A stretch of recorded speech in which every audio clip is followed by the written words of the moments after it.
नमस्कार, मी प्राध्यापक शिवाजी जोशी, अध्यक्ष BS4 महाराष्ट्र।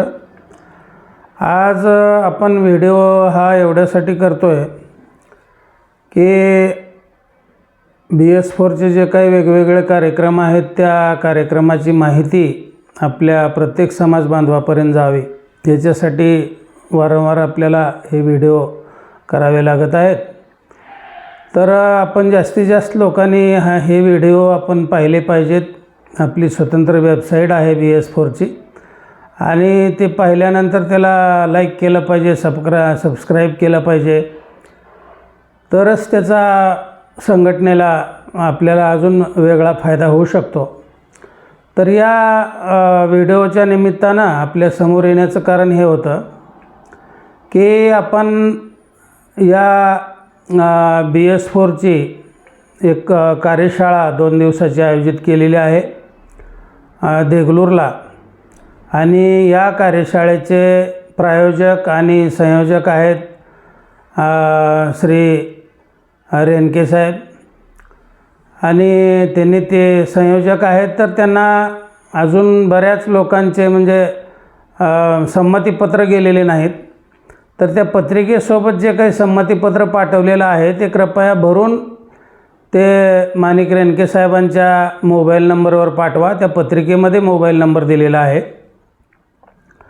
आपल्या या BS4च्या संदर्भामध्ये काम करत असताना म्हणजे असं लक्षात येतं आहे की समाज बांधव आपले म्हणतात की बाबा ते सर 4 दिवस जातात, 1 दिवस जायला जातो, 1 दिवस यायला जातो, 2 दिवस प्रशिक्षण, 4-4 दिवस आमचे जातात। आणि आपण पाहतोय की आपण दर वर्षाला 15 दिवस 20 दिवस आपण तीर्थाटन पर्यटन करायला जातो, 15-15 दिवस जातो, 20-20 दिवस जातो। पण एवढा कष्टानं आपण हे सगळं वर्कशॉप आयोजित करतो आहे, आणि ह्या वर्कशॉपला आपल्याकडे 2 दिवस नाहीत ते प्रशिक्षण घेण्यासाठी। तर ते कसं असतं की जर इच्छा असेल तर इच्छा तिथं परमेश्वर म्हणतात। ज्याला इच्छा असेल तो माणूस कुठूनही येत असतो, ज्याला म्हणजे त्याच्या प्रायोरिटीवर अवलंबून आहे की त्यांना प्राथमिकता त्या कामाला देतो का समाजाच्या। जर समाजाच्या कामाला प्राथमिकता देणारी व्यक्ती असेल तर ते पर्यटन, तीर्थाटन, देवदेव सगळं सोडून या कार्यक्रमाला येईल। पण जो त्याला प्रथम प्राधान्य देणार नाही, तो म्हणेल हे काय प्रशिक्षण, आपल्याला सगळंच कळतं आहे, मग कशाला जायचं आपण।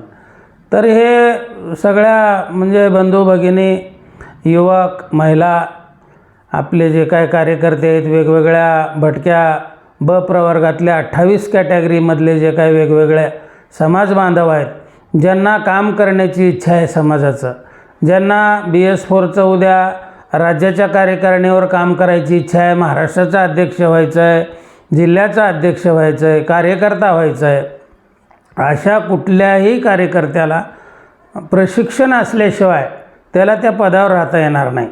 आता जे काय आपले कार्यकर्ते आहेत, आता जे निवडले गेलेले आहेत हे कार्यकर्ते, तर ह्यांचं काम बघून आपण हे निवडलेले आहेत। यांचं खूप मोठं काम आहे त्या ठिकाणी, त्या समाजामध्ये। तर ह्यांना निवडलेलं असलं तरी यांनासुद्धा आपण या नियुक्तीपत्र या BS4च्या कुठल्याही पदाचं दिलं गेलेलं नाही। तर हे वर्कशॉप झाल्यानंतर ह्या वर्कशॉपमध्ये ते 2 दिवसाचं वर्कशॉप अटेंड केल्यानंतर दुसऱ्या दिवशी संध्याकाळी वर्कशॉप संपल्यानंतर हे असे प्रमाणपत्र त्यांना दिले जातील, आणि ज्यांच्याकडे प्रमाणपत्र असेल प्रशिक्षण पूर्ण केल्याचं, त्यांनाच संघटनेचं नियुक्तीपत्र दिले जाईल। याशिवाय संघटनेचं BS4चं नियुक्तीपत्र दिलं जाणार नाही। हे अगोदरच आपण जाहीर केलेलं आहे, सर्वांना माहीत आहे ते। पुन्हा एकदा आपल्या सर्वांच्या लक्षात यावं म्हणून ते सांगतो आहे, कारण प्रशिक्षण खूप महत्त्वाचं आहे। आपल्याला कसं झालं आहे की आता जवळपास 600 संघटना महाराष्ट्रामध्ये आहेत, आणि दररोज एक नवीन संघटना निघायला लागलेत। आता ती संघटना कशासाठी असते, काय करायसाठी असते, ते काय करायला नेमकं पाहिजे, संघटनेचं काम करायचं म्हणजे नेमकं काय करायचं हेच लोकाला माहीत नाही। आणि हे माहीत व्हावं याच्यासाठी ते 2 दिवसाचं त्यांनी अभ्यास शिबिर केलं पाहिजे, म्हणजे वर्कशॉप अटेंड केलं पाहिजे। कारण आपल्याला जर काही माहीत नसेल तर जेवढं आपल्याला माहीत आहे त्या पद्धतीनं आपण आपापल्या पद्धतीनं चालायला लागतो। आणि प्रत्येक कार्यकर्ता जर आपापल्याच पद्धतीनं काम करायला तर त्या कामामध्ये एक वाक्यता येत नाही. संघटनेच्या कामामध्ये संघटन आणि एक वाक्यता खूप महत्त्वाची आहे आणि ती जर नसेल तर संघटनेचं काम होऊ शकत नाही. तर त्याच्यासाठी हे वर्कशॉप फार महत्त्वाचं आहे. आपण सर्वांनी जे संघटनेचे आतापर्यंत सभासद झालेले समाज बांधव आहेत, त्याच्यानंतर जे नवीन युवक मुलं आहेत, अशांनी हे प्रशिक्षण करणं खूप गरजेचं आहे. कारण त्यांना त्याच्यातून खूप चांगली माहिती समाजाबद्दल मिळणार आहे आणि पुढं काय करायला पाहिजे ह्याची दिशा पण मिळणार आहे. त्याच्यामुळं हे जे देगलूरचं 2 दिवसाचं BS4चं वर्कशॉप आहे हे सर्वांनी अटेंड करावं. त्याला नाममात्र 100 रुपये फीस आहे संघटनेची आणि 2 दिवस सर्व व्यवस्था मोफत आहेत. राहण्याची व्यवस्था आहे, जेवणाची व्यवस्था आहे, चहा पाण्याची व्यवस्था आहे आणि ही सर्व व्यवस्था मोफत आहे. येताना आपल्याला एक पासपोर्ट साईजचे फोटो आणि एक आधार कार्ड झेरॉक्स काढून एक सोबत घेऊन यायचं आहे. तर त्याचबरोबर आता हे जे प्रशिक्षण ठेवलेलं आहे त्याच्याबरोबर आपण मागच्या 2 महिन्यापासून BS4ची सभासद नोंदणी सुरू आहे. आपले BS4च्या ग्रुपवर साधारणपणे 1,500 समाज बांधव आहेत, 1600 समाज बांधव आहेत. पण सभासद हे 150सुद्धा आत्तापर्यंत झालेले नाहीत आणि 1,000 रुपये ही सभासद फीस आहे आणि 20 रुपये ही प्रवेश फीस आहे. 1,020 रुपये भरल्यानंतर आपण ही वार्षिक वर्गणी आहे, आपण BS4चे सभासद होणार आहात. तर ही सभासद वर्गणी कृपया सर्वांनी भरावी. ऑनलाईन आहे ते आणि त्याच्यामध्ये QR कोड पण संघटनेचा दिलेला आहे. आपण भरलेले पैसे डायरेक्ट संघटनेच्या अकाउंटवर जमा होणार आहेत खात्यावर. त्याच्यामुळं त्या QR कोडवरती क्लिक करून आपण संघटनेची सभासद वर्गणी भरू शकता आणि ही सभासद वर्गणी 1,000 रुपये म्हणजे खूप मोठी सभासद वर्गणी नाही. आपण जर असं पर्यटन करायला गेलो, फिरायला गेलो तर आपण लाखो रुपये खर्च करतो. म्हणजे अनावश्यक गोष्टीमध्ये सुद्धा 1,000-500 आपण सहज खर्च करतो. पण संघटनेची वर्गणी देण्यासाठी म्हणून लोक मागं पुढं बघतात आणि त्याच्यामुळं ही जी सभासद वर्गणीची जी सिस्टीम आहे किंवा हे जे कमी झालेले आहे ह्याचं कारणच मला हे वाटतं आहे की त्याच्यामध्ये सिरियसली आपण घेत नाही. तर कृपा करून सभासद वर्गणी हे प्रत्येकाने पाठवून द्यावी आणि त्याच्यानंतर हे जे देगलूरचं प्रशिक्षण आहे 2 दिवसाचं वर्कशॉप आहे ते वर्कशॉप जवळपास सर्वांनाच गरज आहे त्याची. पण मोठ्या प्रमाणामध्ये कार्यकर्त्यांनी ते अटेंड केलं पाहिजे कारण प्रशिक्षण झाल्याशिवाय आपल्याला कुणालाही BS4चं काम करता येणार नाही. याच्यानंतर मला एक विशेष आज ह्या व्हिडिओचा विषयच असा आहे की आपल्या भटक्या जमातीमध्ये या 28 कम्युनिटी ज्या आहेत त्या आजही भटकंती करणाऱ्या कम्युनिटी आहेत. मागासवर्गीयामध्ये ही एकच आपली कम्युनिटी आहे भटका ब प्रवर्ग, ते आजही पालातून राहते. अन्न वस्त्र निवारा ह्या माणसाच्या मूलभूत गरजा आहेत. तर ह्या मूलभूत गरजा पूर्ण न झाल्यामुळे हा भटकंती करणारा हा एकच गट आहे, तो म्हणजे भटका ब प्रवर्ग. तर ह्याच्यासाठी आता काय केलं पाहिजे नेमकं? तर आज जी परिस्थिती आहे की बाबा या लोकांना घरं मिळायला पाहिजे. तर घरं मिळायला पाहिजे म्हणजे काय करायला पाहिजे? त्याला कुठंतरी आज बरेच आपण बघतोय मागच्या वर्षी जवळपास केंद्र सरकारचा खूप मोठा निधी महाराष्ट्रातला ज्या घरकुल योजनेवर दिलेला होता तो परत गेलेला आहे कारण त्यांना लाभधारक मिळाले नाहीत. आणि आपल्या भटक्या ब प्रवर्गाची अवस्था अशी आहे की ह्यांना गरज नाहीत, पालात आहेत ते अजून, पण त्यांना त्या योजनेचा लाभ झालेला नाही. याचं कारण काय? तर हे स्थलांतरित आहेत, हे एक ठिकाणी राहत नाहीत. ज्या गावामध्ये त्यांना जागा दिलेली आहे किंवा ज्या गावठाणामध्ये हे लोक राहिलेले आहेत, हे लोक त्या ठिकाणी काही सरपंचांना आम्ही विचारलं की ह्या लोकांचं इथं जागा आहे असताना घरकुल कसं काय त्यांना दिलं जात नाही? तर ते सरपंच म्हणले साहेब ते थांबतच नाहीत ना. योजना द्यायच्या वेळेला जे काही कागदपत्र लागतील किंवा जी माहिती लागतील ती आम्हाला मिळू शकत नाहीत कारण हे गावावर थांबतच नाहीत हे लोक. आणि साधारणपणे 6-7 महिने हे लोक फिरण्यावरच असतात. पावसाळ्यामध्ये आणि मुश्किलीनं 4 महिने 6 महिने हे लोक गावामध्ये थांबतात त्याच्यामुळं आम्हाला त्याचा लाभ देता येत नाही. देऊन तर काय उपयोग आहे? ते घर बांधून जर त्याच्यात कुणी राहणारच नसेल तर ह्यांना झोपड म्हणजे घरकुलाचा फायदा देऊन काय उपयोग आहे? तर अशी प्रतिक्रिया त्या ठिकाणच्या सरपंच लोकांची वगैरे आहे. आणि जागा नसल्यामुळं आपल्या लोकांना घरकुलं मिळू शकत नाहीत. त्याच्यामुळं आपल्या लोकांनी स्थिर झालं पाहिजे. स्थिर झाल्याशिवाय शासनाच्या कुठल्याही योजनेचा फायदा मिळत नाही. आपण जर स्थिर झाला तर त्या जागेचे कागदपत्र आपल्याला त्या सरपंचाच्या वगैरे विनंती करून, तहसीलदारांना बोलून, शासनाशी बोलून आपल्याला ते जागेचे कागदपत्र आपल्या नावानं करून घेता येतील. आणि आपल्या नावानं त्याचे कागदपत्र असल्यानंतर आपल्याला त्या घरकुलाचा फायदा मिळेल. आपलं कायमस्वरूपी घर एका गावामध्ये होईल. आणि आपल्याला स्थिर रोजगारसुद्धा, आता परिस्थिती रोजगाराची अशी आहे की खेड्यामध्ये रोजगार मिळत नाही, म्हणजे रोजगारीच मिळत नाहीत, कामाला माणूस मिळत नाही, अशी परिस्थिती आहे. आणि बेकारी एवढी आहे की कामच नाही लोकांना. म्हणजे ज्याला करायचं त्याला भरपूर काम आहे, पण ज्याला करायचंच नाही त्याला खुर्ची पाहिजे, कुठंतरी मला नोकरीच पाहिजे, अशा स्वरूपाच्या युवकांना आज काम मिळत नाही. मोकळे युवक फिरायला लागलेत आणि शेतीमध्ये काम करायला माणूस मिळत नाही, अशी परिस्थिती आहे. ज्याला श्रम घ्यायची तयारी आहे त्याला काम कुठंही मिळतं आहे. त्याच्यामुळं आपण हे दररोज कुठंतरी भटकणे, आता आपला भराडी समाजाचा, नाथ समाजाचा मोर्चा आहे नागपूरला, तर त्या नागपूरच्या मोर्चामध्ये 20 तारखेला जे काय आसपासचा समाज बांधव आहेत आपले, BS4च्या वतीनं मी सर्वांना विनंती करतो की त्या मोर्चामध्ये आपण जावं, सामील व्हावं. आणि आपण आपल्या समाजासाठी जो काय नाथ समाजाचा मोर्चा आहे त्याला आपण सर्वांनी सहभाग घेतला पाहिजे, त्यांना मदत केली पाहिजे. कारण नाथ समाज वेगळा नाही, भटका ब प्रवर्ग नाथ समाज हा एकच आहे. त्याच्यामुळं आपण सर्वांनी त्यांना मदत केली पाहिजे. आता मुळात हा विषय असा आहे की हे मोर्चे वगैरे काढल्या म्हणजे जे आता आपण काढतो आहे त्या प्रश्नासाठी, म्हणजे ह्याच्या मुळामध्ये आपण जात नाही. ह्याचं मूळ कशामध्ये आहे? तरी आपलं हे जे अन्याय अत्याचार जे समाजावर होतात, त्या अन्याय अत्याचार कशामुळे होतात? तर आपण भटकंती करतो, रोज नवीन गावामध्ये जातो, आपल्याला तिथली माणसं माहीत नसतात, कोण कसला माणूस आहे माहीत नसतो.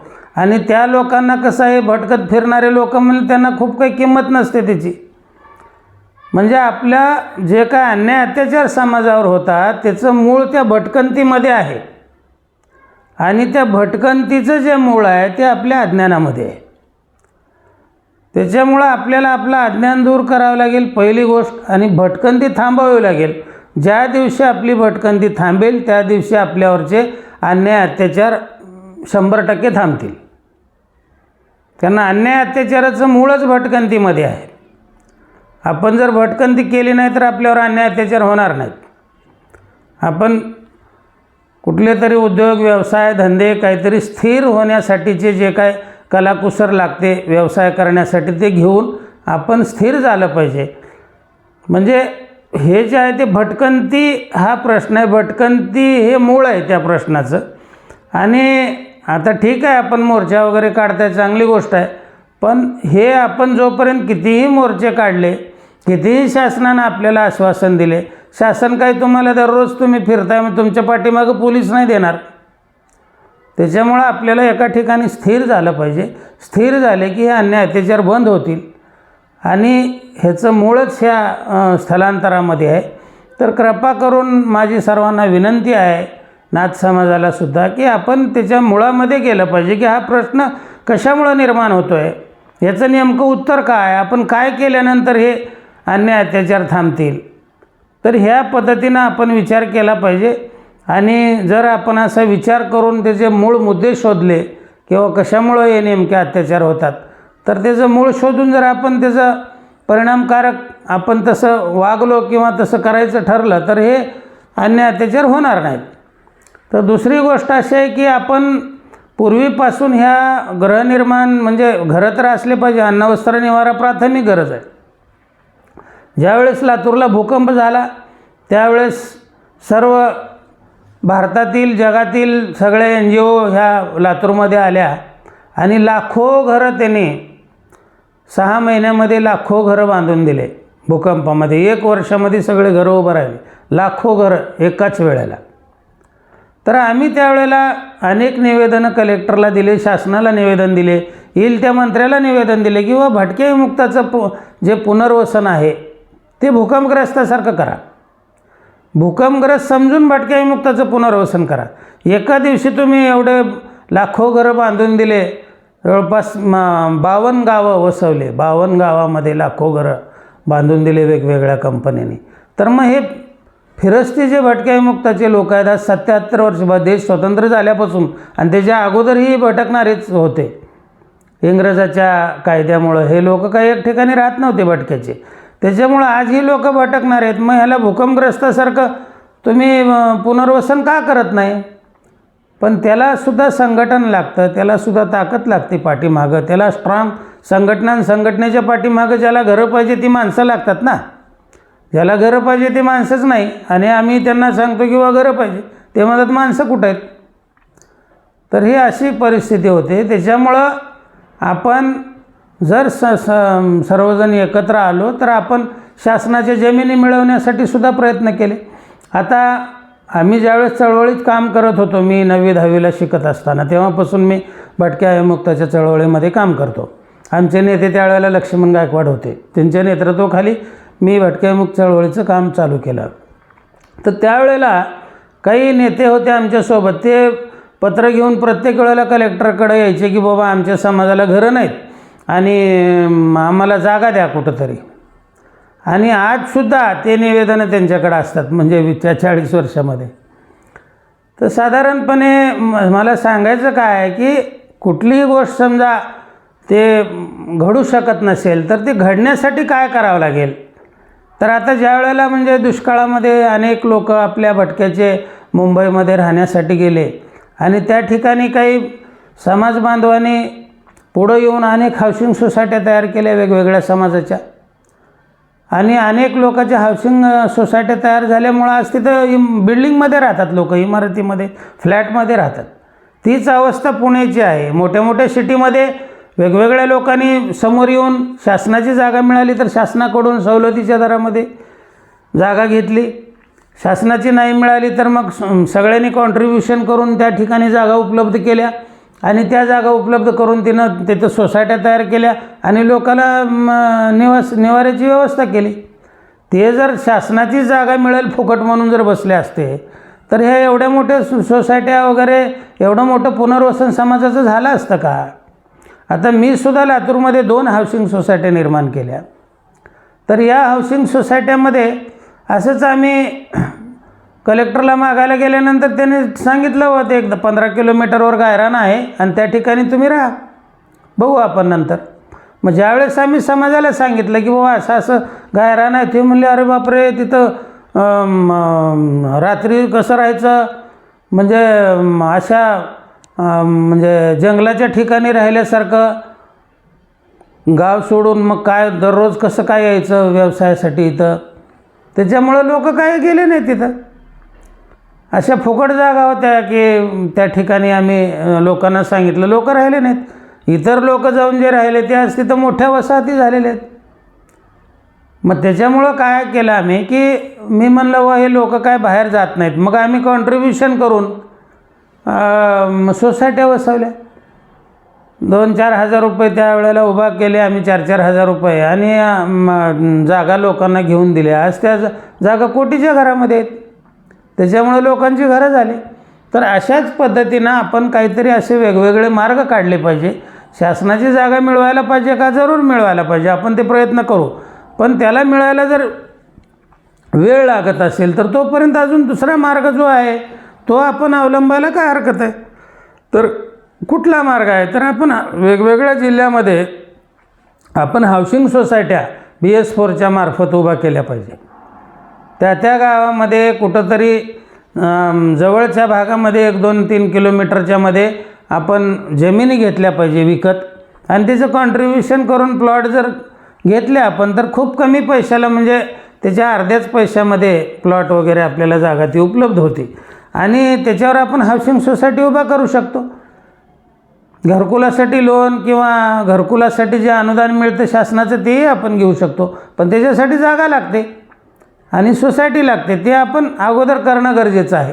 तर हे करण्यासाठी म्हणून BS4नं एक प्रोजेक्ट महाराष्ट्रातला पहिला BS4च्या माध्यमातून आपण आळंदीला करण्याचं आयोजित केलं आहे.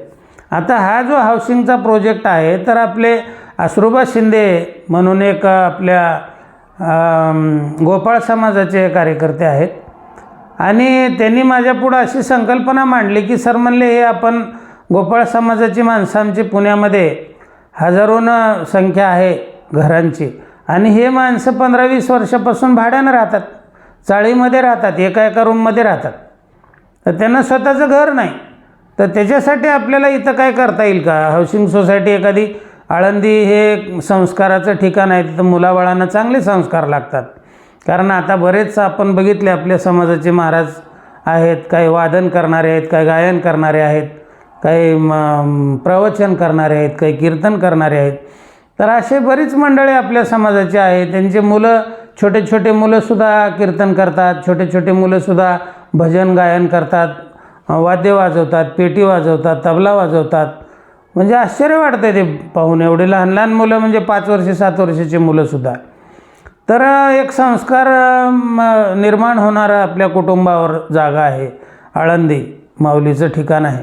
तर या ठिकाणी आपण एक हाऊसिंग सोसायटी निर्माण करावा असा निर्णय घेतला आहे आणि त्या ठिकाणी त्याचे जे सर्व सूत्र आहेत किंवा जे प्रोजेक्ट डायरेक्टर किंवा प्रमुख म्हणून आहेत ते अश्रुबा शिंदे आहेत आणि ते स्वतः आळंदीमध्ये राहतात. म्हणजे जागा बघण्यासाठी आपण कधी आळंदीला गेलात तर आपल्याला ते जागा दाखवतील. साधारणपणे आळंदीपासून 10 किलोमीटरवर तुळापूर म्हणून गाव आहे, तर त्या तुळापूर गावामध्ये जागा आहे ती आणि तिथून 8 किलोमीटरवर वाघोली आहे आणि तिथूनच 8 किलोमीटरवर नगर रोड आहे आणि त्याच्यानंतर मोठे मोठे 200-200 फुटाचे असे बाजूनं रोड आहेत, तिच्या मोठे रोड आहेत, सिटी बस वगैरे सर्व तिथं चालू आहेत.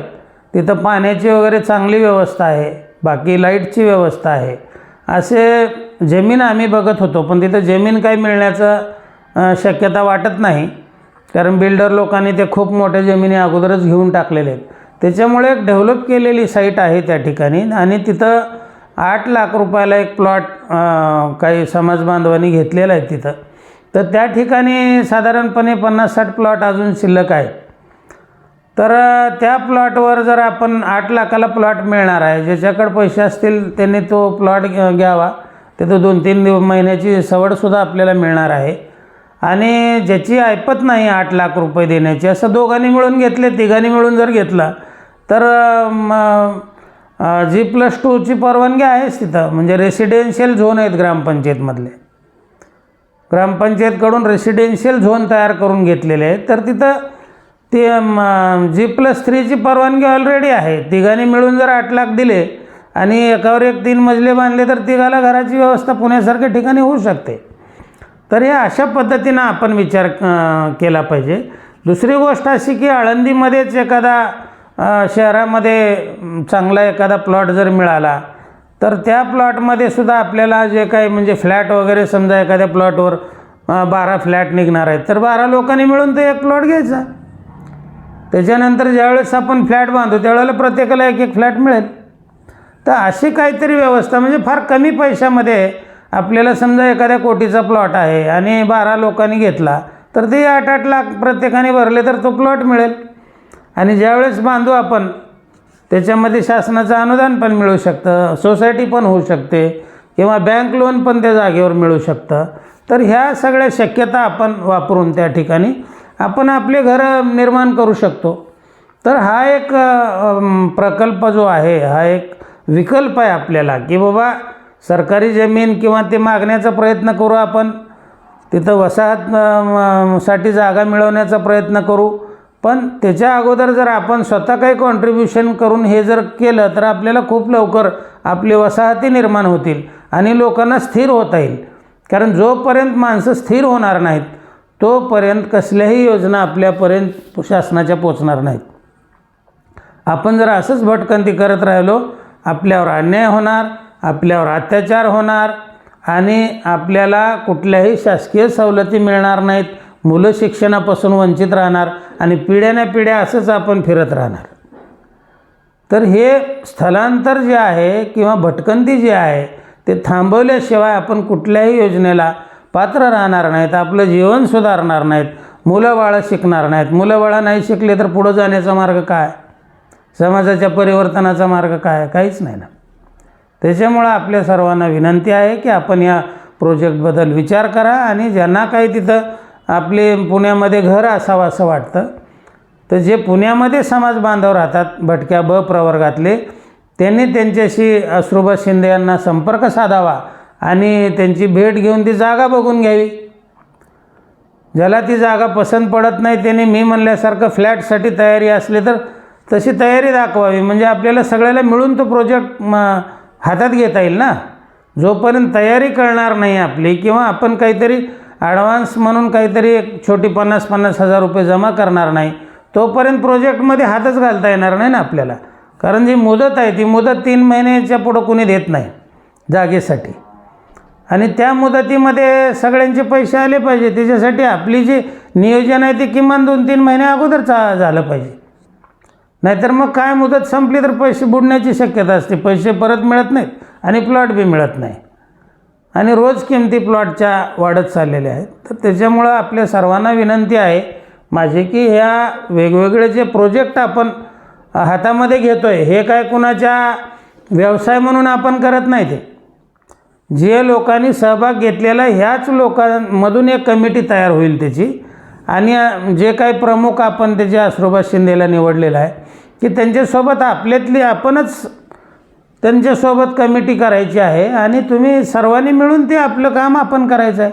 त्याला कोणी नेतृत्व करणार नाही किंवा आम्हाला ते काही व्यवसाय करायचं आहे किंवा अश्रुबा शिंदेला काही व्यवसाय करायचा असा विषय काही नाही. आपण सर्वांनी मिळून एकत्र राहूनच ह्या गोष्टी करायच्या आहेत. ज्या वेळेला गरज पडेल, मालकाशी बोलणं असेल, जागे मालकाशी बोलणं असेल, त्या वेळेला आपल्याला सगळ्यांना बोलावलं जाईल. ज्याला वेळ आहे त्याने जायचं त्या ठिकाणी, आणि सामूहिक हा प्रोजेक्ट आपल्याला तयार करायचा आहे. आणि सामूहिकपणे आपल्याला जास्तीत जास्त समाज बांधवाला कसं स्थिर करता येईल हा हेतू आहे. या BS4चा हेतू आहे, हा हेतू आहे की भटक्या ब प्रवर्गाचे जास्तीत जास्त समाज बांधवांना शहराच्या ठिकाणी स्थिर करणे. आता ऑलरेडी पुण्यामध्ये खूप लोक आपले वेगवेगळ्या ठिकाणी काम करतात, रोजगार आहे त्यांना, नोकऱ्या आहेत, 15-15, 20-20 वर्षापासून ते लोक पुण्यात राहतात, पण स्वतःचं घर नाही. किंवा आता बाहेरच्या खेड्यातले जे काही बरेच इकडं ग्रामीण भागातले लोक आहेत त्याची मुलं तिथं शिकायला आहेत, त्यांचं घर नाही, त्यांनाही वाटतं माझं एक घर असावं तिथं. तर अशा लोकांनी या योजनेचा फायदा घ्यायचा आहे. आणि समाजाचं परिवर्तन जे आहे ते आपण सर्व समाजाचे सभासद जे आहेत, समाजाच्या वेगवेगळ्या समाज जातीचे जे बंधू भगिनी सगळे आहेत, आपण सर्वांनी एकत्र आल्यानंतर self help is best help. आपण एकमेकाला मदत करणे, एकत्र येणे, संघटित होणे, आणि एकमेकाला मदत करणे म्हणजे संघटना आहे. संघटना म्हणजे काय असते? लोकांच्या डोक्यामध्ये एक असं फॅड असतं की संघटना म्हणजे लेटर पॅड छापणे, कुणाला तर निवेदन देणे, कुण्या तर राजकीय पुढाऱ्याच्या पाठीमागं पळणे म्हणजे संघटना. याला संघटना म्हणत नाहीत. आपण सर्वजण एकत्र येऊन एकमेकाला मदत करून एकमेकाचा जीवनाचा दर्जा कसा उंचावता येईल हे जो ग्रुप काम करतो त्याला संघटना म्हणतात. हां, जिथं गरज पडेल तिथं शासनाशी अवश्य संघर्ष करू, आपण प्रशासनाशी संघर्ष करू जिथं गरज पडेल तिथं, पण आपण पुढं जाण्यासाठी आपण प्रयत्न तर करावे लागतील. आणि ह्या प्रयत्नाचा एक भाग म्हणून हा गृहनिर्माण प्रकल्प आहे. तरी सर्वांनी या गृहनिर्माण प्रकल्पामध्ये भाग घ्यावा. आणि जे काही सभासद अजून झालेले नसतील समाज बांधव, त्यांनी BS4चं सभासद व्हावं आणि जास्तीत जास्त संख्येनं देगलूरच्या कार्यक्रमामध्ये वर्कशॉपला BS4च्या सहभागी व्हावं. 4 आणि 5 तारखेला तो कार्यक्रम आहे. 3 तारखेला तिथं मुक्कामाला यावं लागणार आहे. 3 दिवसाचा 8 दिवसाचा कार्यक्रम जो आहे तो आपण 2 दिवसात बसवलेला आहे. लोकांच्या आग्रहास्तव एवढे दिवस तर थांबणं होत नाही, म्हणून आपण 2 दिवसात तो कार्यक्रम डिझाईन केलेला आहे. तर त्या कार्यक्रमासाठी आपण मोठ्या संख्येनं येणं गरजेचं आहे. कारण BS4ला सुद्धा नेहमी असे कार्यक्रम ठेवता येणं शक्य नाही, कारण त्या ठिकाणी प्रायोजक मिळाले पाहिजे. एका माणसावर साधारणपणे ह्या वर्कशॉपला 2,500 रुपये खर्च होतात. आणि आम्ही असं ठरवलं होतं अगोदर की 2,500 रुपये भरून घ्यायचे आणि तेवढ्या लोकांना प्रशिक्षण द्यायचं, कारण पैसा कुठला आणायचा, खर्च कोणी करायचा तो. तर त्याच्यानंतर मग प्रायोजक म्हणून श्री माणिकराव रेणके यांनी जबाबदारी घेतली की सर म्हणले मी सगळं व्यवस्था करतो, आपण इथं घेऊ कार्यक्रम. आणि त्याच्यामुळं इथं आता म्हणजे विनामूल्य हा कार्यक्रम आहे. फक्त ते संघटनेचं एक काहीतरी नोंदणी असावी म्हणून आपण प्रत्येकी नाममात्र 100 रुपये प्रवेश फीस असं ठेवलेलं आहे. तरी आपण सर्वांनी त्या याच्यामध्ये भाग घ्यावं, संघटनेचं सभासद व्हावं आणि ज्यांना इच्छा आहे त्यांनी हाऊसिंग प्रोजेक्टमध्ये सहभाग घ्यावा. एवढं मी बोलून मी थांबतो. जय हिंद.